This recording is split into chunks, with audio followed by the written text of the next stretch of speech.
Hi, this is Shellee Howard, and I am so excited to share with you our next amazing guest. Dr. Dre, as she's known, brings a wealth of professional experience in higher education to her role as Director of International Admissions and Director of Educator Relations. Listen to her bio, it's amazing. So, she did her undergraduate studies at Colgate University. She served as a teaching fellow for AmeriCorps in Texas. Her board experience in college counseling, admissions, student affairs, as well as 20 years, she's not even that old, 20 years history with the NSLC, which she will describe, has made her a leading expert in pre-college enrichment programs in the United States. After receiving her doctorate degree in anthropology, can't wait to dig in that, from Brown University in 2014, she joined NSLC full-time as the founder and director of international and overseas admissions. Here, she has worked with hundreds of schools across the globe to promote life-changing leadership experiences at conferences to outstanding middle and high school students. Dr. Dre was born in Mexico, raised in South Florida, and currently lives in Chicago. Regardless of where she is in the world, her mission is the same. She is driven to make a positive difference in the lives of young people, helping them to discover and share who they are with others. So excited to have you. Thank you so much for joining us. Thank you, Shellee, for that. And thank you for having me. It's really an honor to be a part of this experience with you. You are welcome. So I always like to start my every episode with what are you passionate about? Can you share with our audience? It'll tell a little bit more about what's important to you. Sure. Well, I think you kind of got a sense, and I think the audience got a sense of what I am passionate about. And that is really making a difference in young people's lives. And I think one of the things that really is missing right now, especially, I mean, today I just read an article in the New York Times about the mental health crises among teenagers and adolescents. Really, just it's very sad what's going on.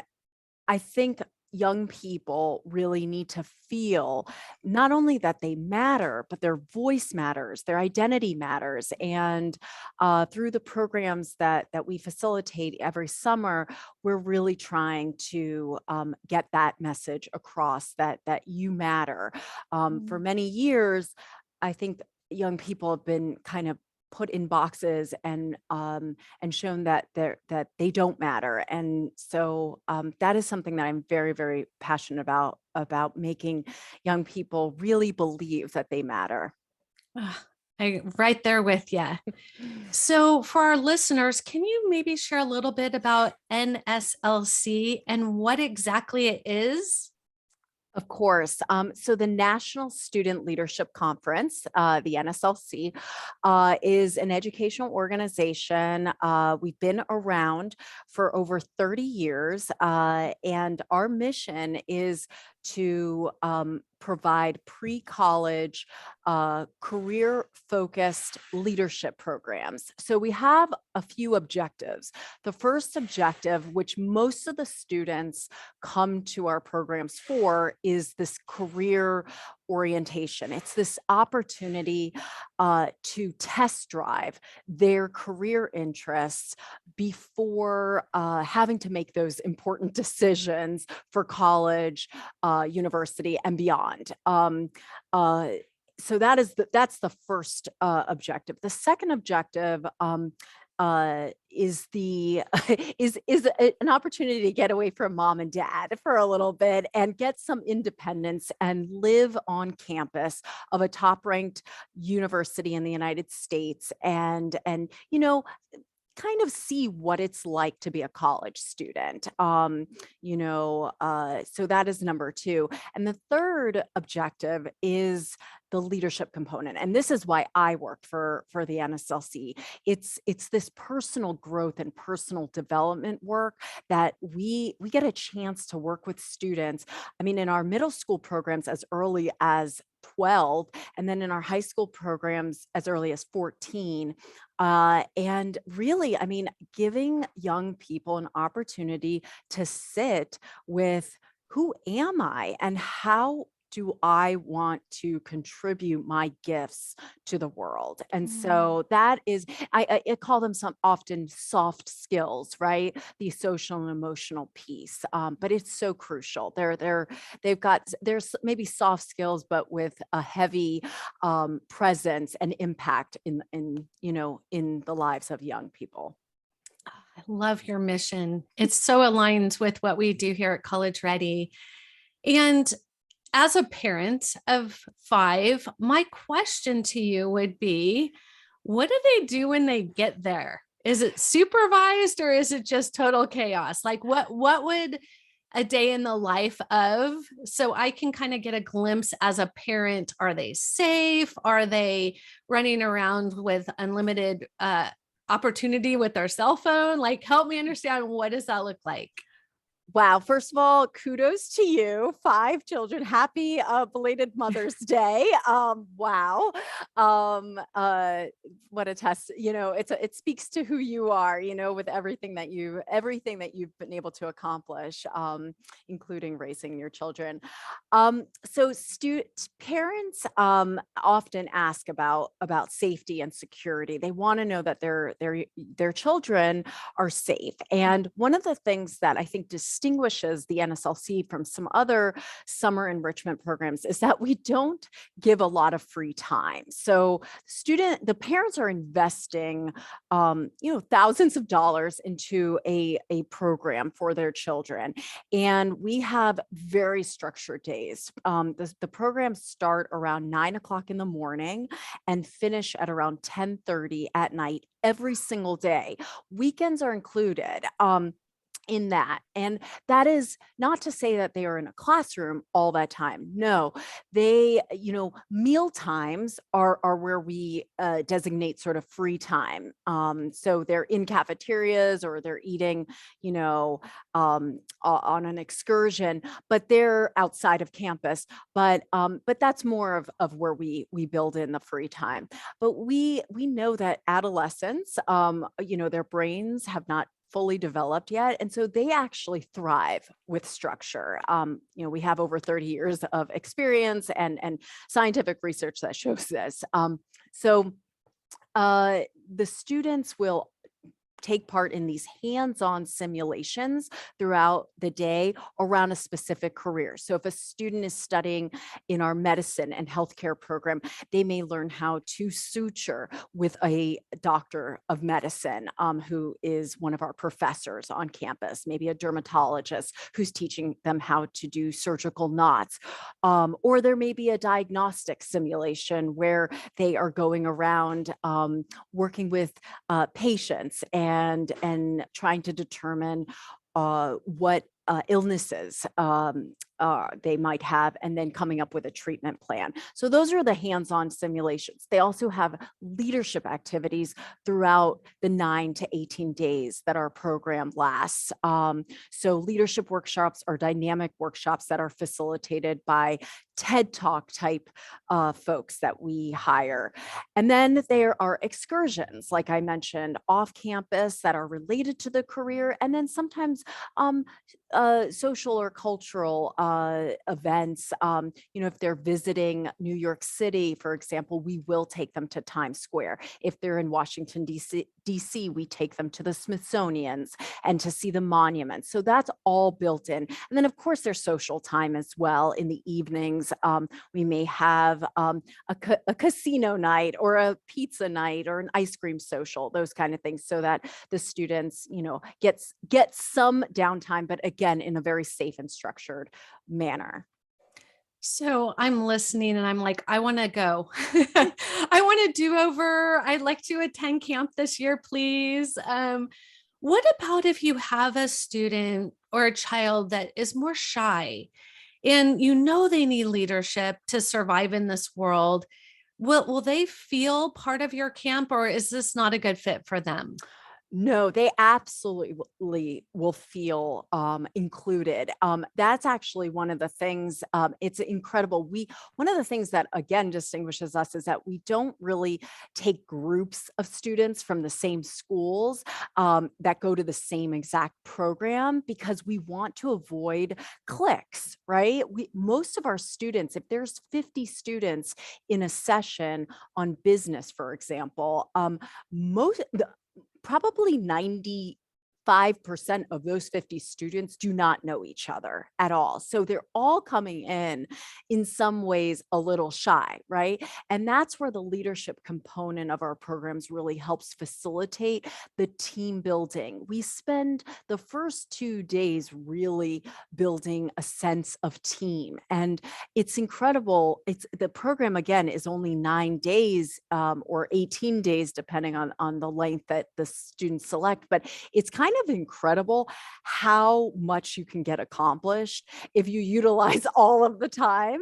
And they build trust and they build confidence in themselves. And that's by the end of the program, students are really transformed. I mean, I hear that over and over from parents, wow, my kid is shy, but I don't even recognize this student. And that's really just students kind of allowing themselves their true nature to come out because they don't have the normal barriers that prevent that from happening.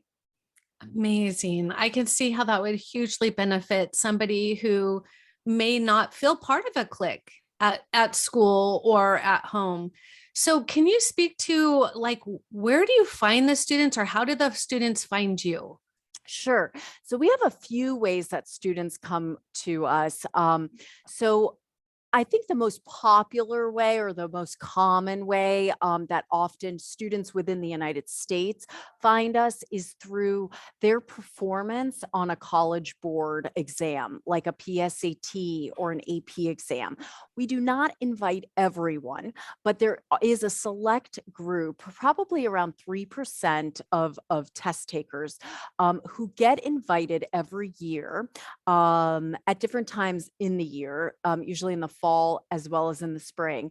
And they have been pre-selected to attend our program based on their performance on one of these exams, their self-reported grade point average, which has to be at least a 3.0 GPA, and an interest in a career that we offer. So, for example, if they scored really well on a PSAT, they had over a 3.0, but they checked off fashion design as a career interest, we may never meet them because we don't offer a career exploration program in fashion.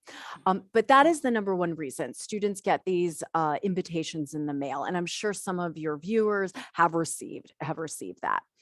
The second most popular way, and this is the way almost predominantly with our students overseas, is through educator nominations. So we have very, very close relationships with lots of schools, some in the United States, but very, very close relationships with schools overseas, because you can imagine students are coming thousands and thousands of miles away. We want to make sure that this is a very good fit for a particular student. And so educators at these schools would nominate their students based on interest and based on whether they think that their student is a good fit for our programs. And then finally, some students find us on the internet, just Googling us or through friends, who have attended in the past. And if that happens, they can go ahead and register online, but they will need to provide the name and contact information of a teacher at their school who can verify their grades and behavior. Fantastic. So, what I'm hearing you say is if I sent my child to your camp, they could meet an international student, they can meet students from all over the United States, and therefore, again, learn by culture, by diversity, skills on just people, just loving people. So that's super exciting. Now, as I think, where are these camps? Like, can you give some examples of location maybe? Sure. They're all across the United States. So we kind of take over many of the university campuses that we're located. So in California, we're at, the UC system, UC Berkeley, UCLA. Our newest locations this year are UT Austin, Duke University, and Johns Hopkins University. And then we've got a lot of East Coast schools, Fordham University, American University, Georgetown, Georgia Tech. So they're spread throughout the United States, and students get to live in the university dorms, eat in the cafeteria, go to different classrooms. We kind of take over a certain space, at these universities. We're also at Northwestern in Chicago, which is where I'm connecting from. So, Okay. And then what are the counselors? Uh-oh. How do you find the counselors? And, just curious, like where do you get the people who are doing the leading? So yeah, that's a great question, Shellee. So we hire hundreds of college age students every single summer to staff our programs and to facilitate small groups. One of the things that you asked earlier about, will a shy student feel included? Yes, because the group may be between 50 and 100 students in a session, but we divide that group into very small groups between 12 and 15, 16 students. And that small group is facilitated by what we call a team advisor, who's a college age student studying that specific career. So, maybe they're pre-med or pre-law or medicine, or business or engineering. And many of our staff members were former students, so we definitely give preference in the job application process to former students because they know the culture of our organization and our mission. But really, if you are a college age student out there, we welcome applications. This is a great summer job opportunity for college age students because they actually get to take part in the program, but they're teaching it. Now, we also hire adults, like a little bit older adults, who are professionals, the doctors, the lawyers, the engineers who serve as the professors. Now, those professors may or not be associated or affiliated with the university where we're located at. I get that question a lot, Shellee. Are your professors at the university? Sometimes they are and sometimes they're not. But what I will guarantee is that if we are located at a university, we will have opportunities to interact with specific departments of medicine or business or whatever that might be at that university. So the students will be engaging with university officials and professors at the university as well. So the last question I have is, does every student who apply get in, and is there an interview process? And what does that look like? I get that question all the time. And to follow it up, how will this help them prepare for college? Sure. So students, as long as they meet our minimum requirements of a 3.0 grade point average, some leadership potential, and there's space in the program, they should be accepted. There are some cases where students may fall just below our minimum grade point average, and I might go ahead and communicate with an educator at their school just to make sure there are no disciplinary issues.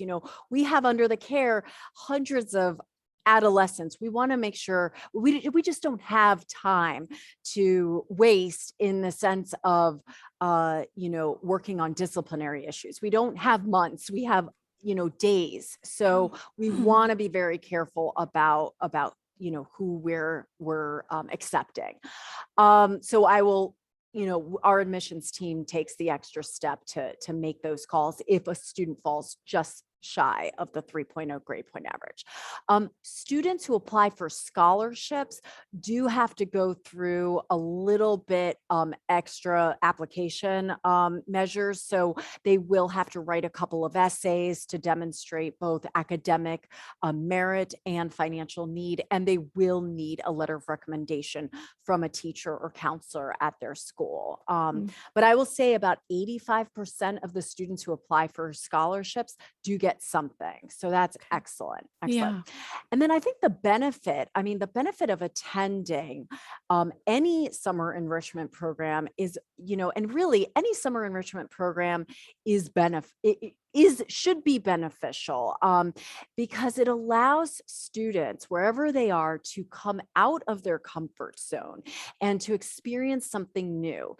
And sometimes they have those opportunities, and and that might be working. I mean, oh my gosh, can you imagine? Like, I know we worked probably as adolescents, but that is valuable as well. Just doing something that is outside their normal routine, which is, a lot of the times Snapchat and Instagram. So, if we can get beyond that, it will be beneficial. I think for the NSLC students, what I've been told is students write more compelling essays for their personal statements after doing a program with the NSLC, especially if they're interested in studying at that university. They can actually write more compelling and vivid descriptions of why Northwestern is their first choice, or why pre-med is what they want to study. They can with more certainty. So that is often helpful. But it should be noted that if anybody, and this is really important, if any summer program says that their admission to their program is a ticket into that university where it's located, they are lying. They are lying. No summer program, no matter where it is. I mean, we have programs at Harvard Medical School. Does that mean students that go to our Harvard Medical School program are going to get into Harvard University? No. And no.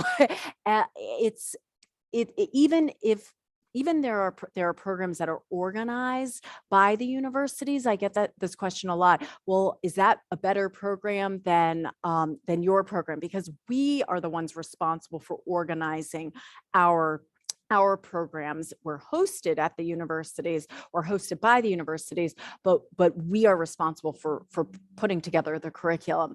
Even universities that host their own programs, oftentimes those are a little bit more academic in nature, so research-based, but that is also not a ticket into a highly selective university. However, by participating in a summer program, again, students can write more compelling essays, weaving that experience into who they are as individuals. Excellent. So if a parent wanted more information or a student wanted more information, how would they reach you to get that information? Sure. So there are a couple of ways. The best is our website, right? So it's NSLCleaders.org. So NSLCleaders.org.